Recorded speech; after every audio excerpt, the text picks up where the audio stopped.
Welcome to the WanderLearn show. This is Francis Tapon. This is a mini episode where I talk about my pet peeves about words that are either said incorrectly, expressions that are just wrong. So enjoy this quick show and make sure you spread the word. They're bite-sized chunks so that you can make it viral. Thanks. A few other phrases that I don't like is when people refer to the media as if it's like one thing, one entity that is monolithic and has one type of message. No, it does not. There is a wonderful chart that shows like a bell curve of all the media everywhere from the far left spectrum to the far right, which by the way is another pet peeve of mine when we talk about left and right. But anyway, that's another story.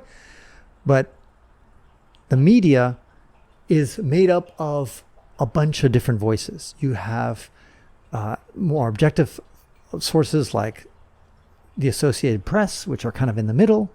Then you have more left-leaning organizations like MSNBC, more right-leaning ones like Fox News, and you have a smorgasbord in between.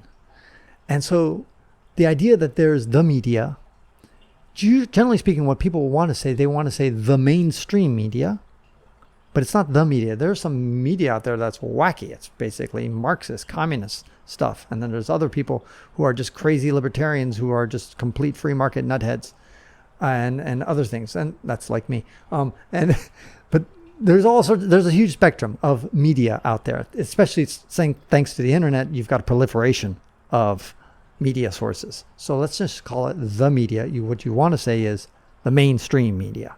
That is probably what you're trying to say if you're trying to say that the mainstream media is corrupt or has a single message, that kind of stuff. You could maybe plausibly say that. The mainstream media thinks that 9/11 was not a hoax. Okay, you can say that. You could say the mainstream media believes that we landed on the moon. Okay, that's true. That's what the mainstream media believes. But there are media out there that probably calls it into question.